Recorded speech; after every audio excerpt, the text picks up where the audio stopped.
It's December 2014. I'm in college and I'm staring at my laptop screen feeling completely defeated. I've spent the last 8 hours trying to build a simple college project in a serious enterprise language. My roommate Jake walks by and sees my frustration, and I remember him asking me what I'm working on. I explain the project and Jake sits down to show me something on his computer. He opens up his laptop and in 15 minutes, he builds the exact same tool that I've been working on for like 8 hours. But he doesn't use the language I'm using. He uses something called Python. Now that is how I was introduced to Python, and I've never looked back since. But by the end of this video, you'll see exactly why Python has conquered like every domain in programming, and why even the biggest skeptics are finally admitting to defeat in using Python. And I'll warn you now, the statistic I'm about to show you in this video will probably shock you as much as it shocked me. Now, before we dive in, I want to tell you something pretty exciting.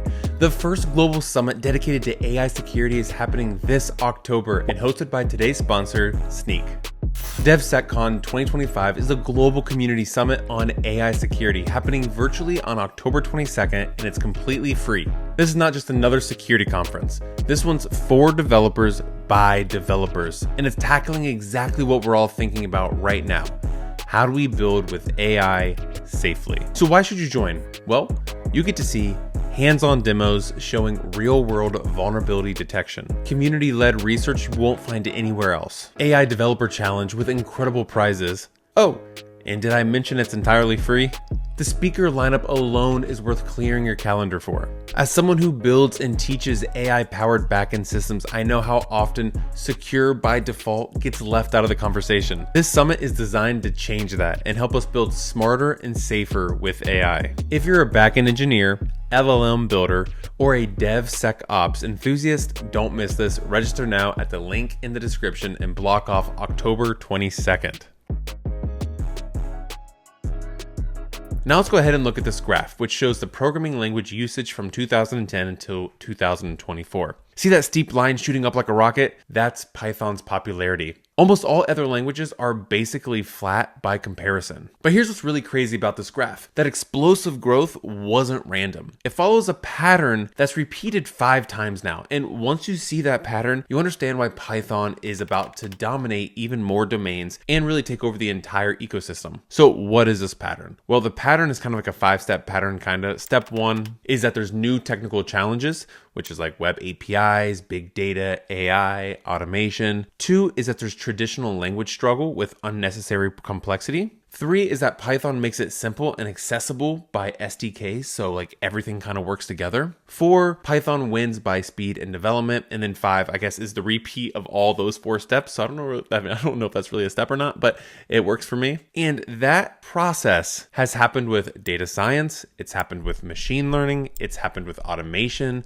scientific computing, and most recently web APIs. And Python is the #1 language and current AI like LLMs. But before we dive into that, let me tell you about the Christmas holiday of 1989 that kind of started the whole Python revolution. So in 1989, most programmers were trapped using languages that felt more like punishment than tools that help you actually build software. There was a programmer in Amsterdam, and he was completely fed up with this. Like I said, it's Christmas vacation, and instead of relaxing, he's thinking about everything wrong with current computing and current programming. Languages that require pages of setup just to get one thing working. Languages that made simple tasks pretty complex. So he starts building something radical during Christmas vacation. He calls it Python, after Monty Python, a detail that immediately tells you that this language wasn't to sound intimidating. And if you haven't seen the movie of Monty Python, I definitely suggest adding it to your bucket list of movies to watch because it's hilarious.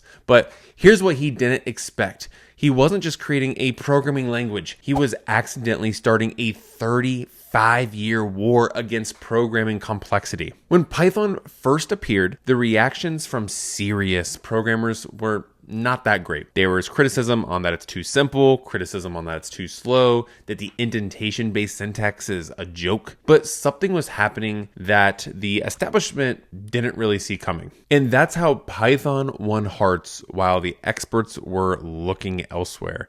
And what I mean by that is, while programming conferences were debating enterprise frameworks and performance, Python was building something more dangerous. A community, if you will, of people who actually looked forward to programming. Python became the secret weapon to teachers. Computer science professors were finally able to teach programming concepts without spending half the time setting up boilerplate. Python also became the secret weapon of scientists during this time. So researchers who needed to crunch numbers didn't have to waste months learning programming and object-oriented programming. They just needed something that they could work with now to create scripts. And then third, Python became the weekend language of engineers. And what I mean by that is developers that were programming in these like verbose enterprise languages wanted to try something easier, maybe a little bit more fun on the weekend. And the reason they wanted to try that out was because programming in Python was fun. And to be honest, I was part of the programmers that dismissed Python, recently, and I had dismissed it like 10 years ago. But 3 massive shifts in general have made Python unstoppable. Shift number 1 was the data explosion that happened in like 2010. So around 2010, companies suddenly realized that they were sitting on gold mines of data, but they had no idea like how to dig. They didn't have the shovel to get the data that they needed. Here's the thing about enterprise languages though. They were designed to make simple things kind of complicated, like not on purpose, but there was so much boilerplate code and things that needed to get set up to run successfully. And Python kind of flipped that completely. Libraries like NumPy and Pandas made data feel natural, while you could like visualize the data with matplotlib. So this gold mine of data that these companies had were now accessible. Now, shift 2 of this Python revolution happened in 2012. In 2012, AlexNet shocked the world by crushing every other application in image recognition. So machine learning went from academic curiosity to business necessity, literally like within 24 hours. But AI required massive experimentation, right? You needed to test thousands of different approaches, adjust the parameters to whatever's coming in, and constantly iterate on those ideas. So in general, Python became the perfect tool for AI exploration. And that's kind of where the birth of TensorFlow and PyTorch turned Python into the universal language for just artificial intelligence in general. And Google, Facebook, Netflix, OpenAI, all of them have standardized their entire AI operations on Python. Now, shift 3 was kind of like the speed resolution, which started in like 2015 and it's still going on now. And that was that the tech industry suddenly realized that developer productivity mattered more than execution speed or the programming language speed for like 95% of applications. Companies that spent months optimizing code to run like 10% faster were getting destroyed by competitors who are shipping new features every week. That's how you hear about these startup companies that are able to get funding and make money. They were building fast. They were building features that people needed now. And just when people thought Python had conquered only data science and AI, a new framework called FastAPI appeared that made building web APIs so simple and fast that it started converting entire teams from traditional web frameworks to Python to build these RESTful endpoints. And FastAPI could create complete production-ready APIs with automatic documentation and type safety and high performance in just a few lines. So what traditionally required dozens of files and hundreds of lines of code could now be done simply and with functions that are completely readable. AI companies started switching their entire backend infrastructure to Python because of all the SDKs and wrappers that work just so perfectly with Python. And then you have like FastAPI as the endpoints, and it was just beautiful. So by 2024, Python had become the default choice for data science and analytics, machine learning and AI application web APIs and microservices, automation and scripting, scientific computing, and educational programming. But here's a statistic that'll probably blow your mind. On January 15th of 2024, there were exactly 312,847 Python job postings active on major job boards. 5 years before that, only 47,329. That's not growth. That's not even explosive growth.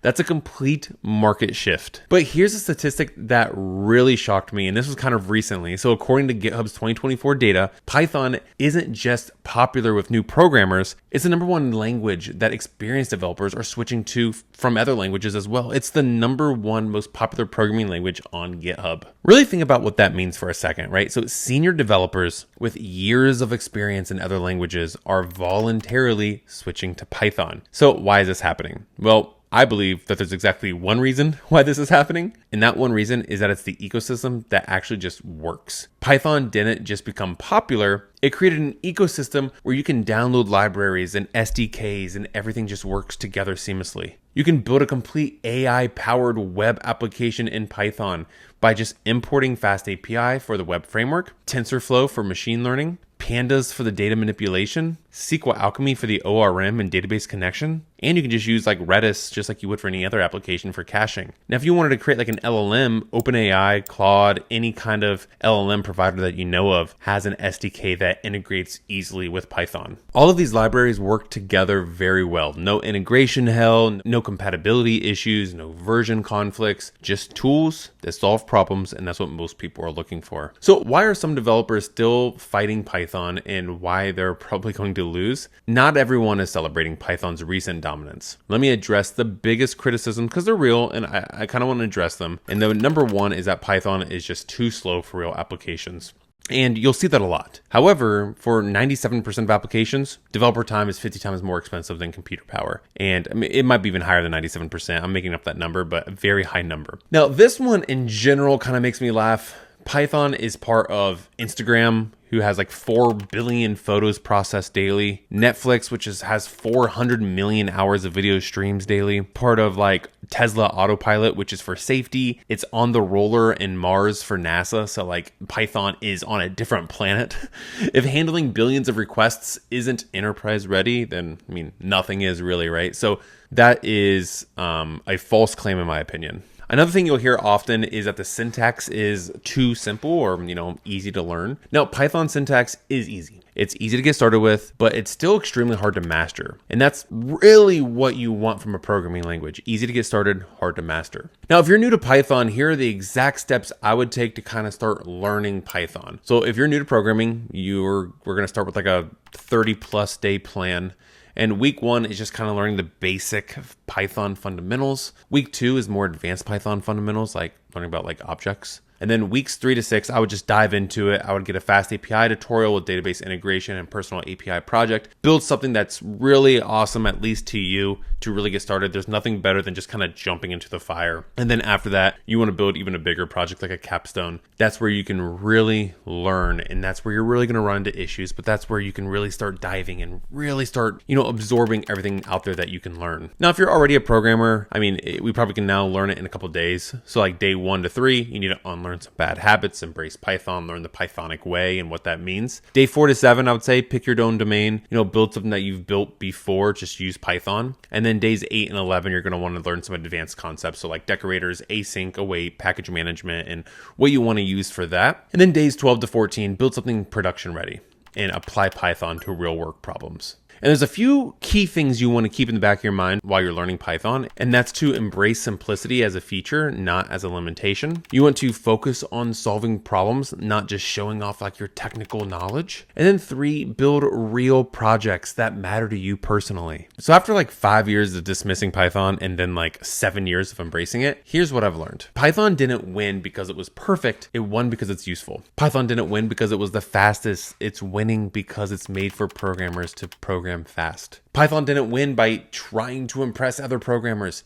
It won by helping people solve real problems, and it didn't have to be a full-on programmer that knows how to handle it. The programming industry is changing, I would say, in a lot of ways, especially with AI. Companies want developers who can build working solutions quickly and reliably, not developers who write, complex code in multiple different languages and having to use AI to understand what's going on. Python represents this shift better than any other technology, in my opinion. Every developer has their Python story. I think every developer has at least tried it. Maybe yours is still ahead of you. Maybe you'll start skeptical like I did, or you're currently skeptical and realize that Python isn't, just a slow alternative language, but it's really good at building real software. Or maybe you'll discover that Python doesn't just make you more productive. It makes your programming just enjoyable again, like if you wanted to try and code something on the weekend. But all I can say is no matter where you are in your journey, just keep learning, keep choosing tools that make you more effective, and I'll see you in the next video.